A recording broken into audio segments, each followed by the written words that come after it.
Hi everyone.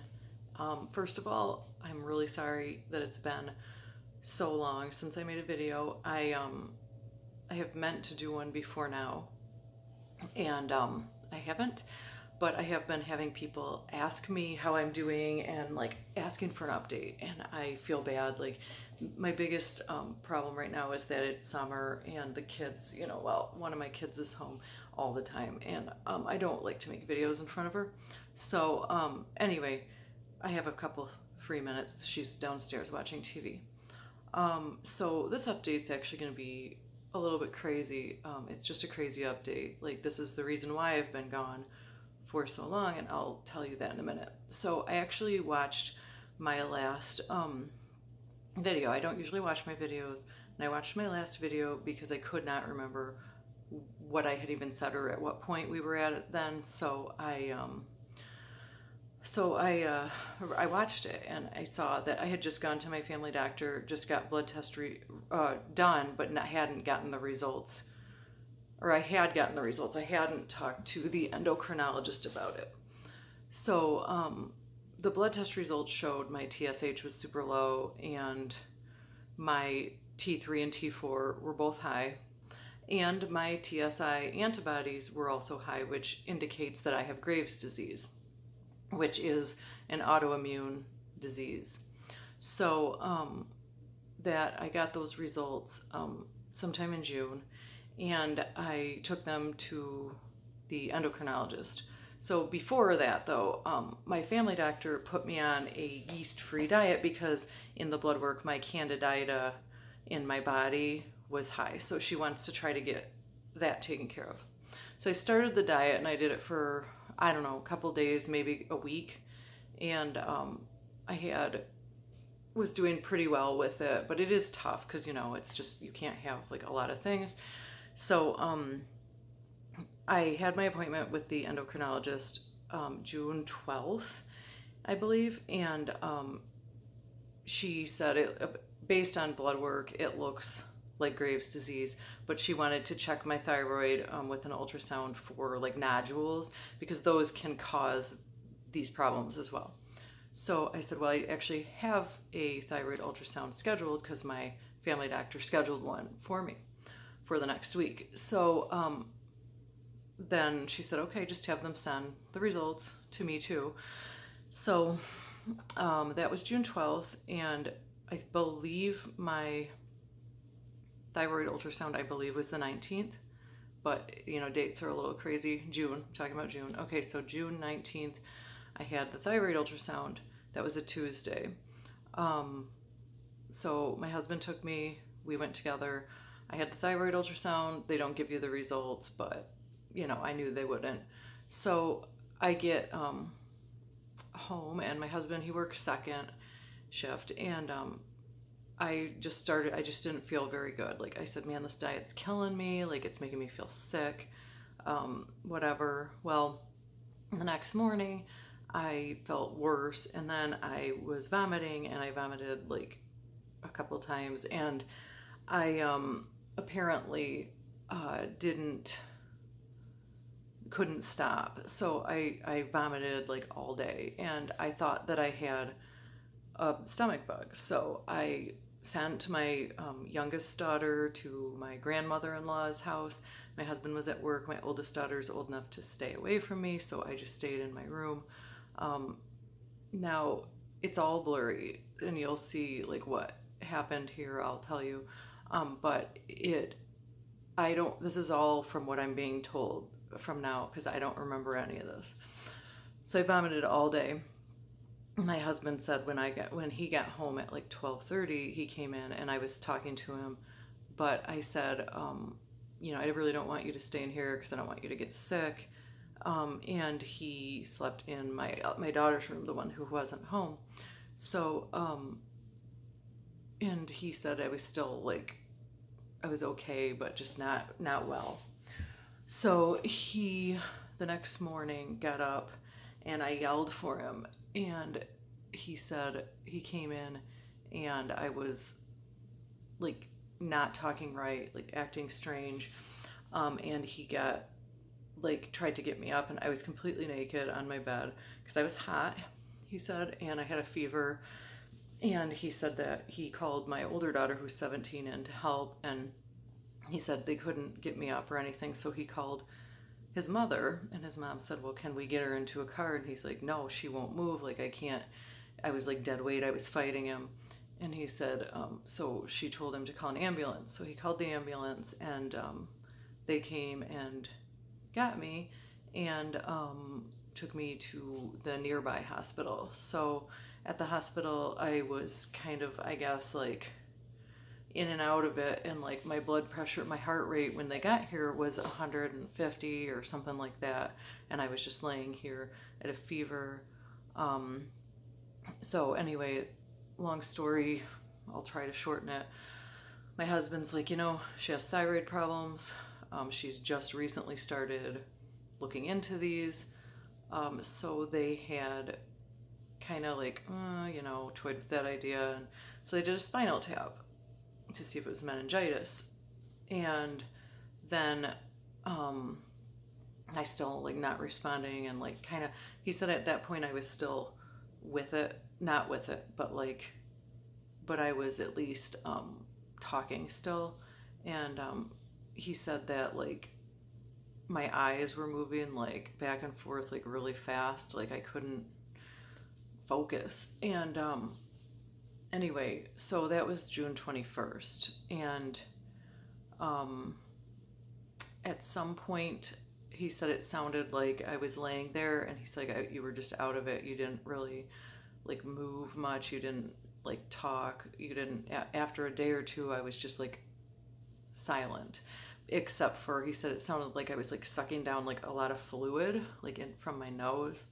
So he said they decided that the way that things were going for me, that they should do a breathing tube. So they put me on a vent, and they still don't know what's wrong at this point. And of course, the first thought was, drugs or suicide. Did she overdose? And I understand that because they have to look into that, but that was ruled out. So on my on June 24th, he said, I had been in there for 3 or 4 days, like not getting better, and just sitting there, and just all the scans they were doing were coming back like there was problems, but like not like major problems. They did like CAT scans and MRIs, and like, anyway, he decided to have him and my sisters, who were around, decided to have me transferred to a hospital in Detroit that was more suited for my situation. So they transferred me to the intensive care unit of Henry Ford in Detroit. And that was on June 25th, which was my 36th birthday. And still in the coma. And when I got there, he talked to some doctors, and they figured out that I actually was having a thyroid storm. So that's also known as, I think, some kind of crisis. But we know it as a thyroid storm. A lot of people don't know what that is. It's when your hormone levels, like the T3 and T4, skyrocket and cause havoc, complete havoc. So June 25th, I got to Henry Ford, and I opened my eyes the next day. I blinked a couple times, and then I was awake on June 27th. And I spent till July 2nd there in the ICU. And I couldn't walk like at first. It's just crazy. And like I said, I don't remember any of that. It's all from what I've been told that happened. So I can't really speak from my own experience. When I woke up, on the other hand, I can tell you, I did have like some weird dreams while I was out. Someone was trying to wake me up the whole time, and I couldn't wake up. So I knew something was wrong, but I didn't know what had happened. And I don't remember anything after having the thyroid ultrasound. on that Tuesday. So I cannot believe that my thyroid, my Graves' disease, went this long without being detected, and I lost 2 babies. Um, it might have something to do with our infertility as well. Um, I am now on methimazole. They started me on higher doses. Now I have been lowered to 10 milligrams a day. This explains my hot flashes, night sweats, heart palpitations, everything that has been going on, that all started after my 7-year-old was born. So I'm irritated. I feel like I was ignored. I feel like my symptoms were ignored. But I mean, at this point, I can't really do anything but look forward. So I'm actually quite happy to be alive, because thyroid storms are very dangerous. I was asleep for a week, and then in the hospital for like another week, or close to, recuperating. Like I couldn't even hold a spoon hardly on my own for a while. I'm very lucky, very lucky. If I was older or more unhealthy, I might not be here. So, it was very, very tough, and I can't believe all this has happened to me in such a short span.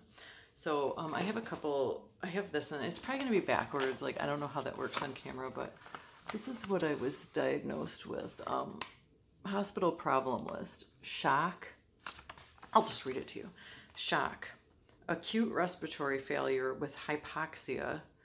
Encephalopathy, which is something to do with your head, like a brain disorder. Thyroid storm. History of spontaneous abortion, which obviously means the miscarriages. Non-traumatic rhabdomyolysis. That is the breakdown of skeletal muscle. I couldn't even hardly get up my stairs when I got home. Like, it was so weak.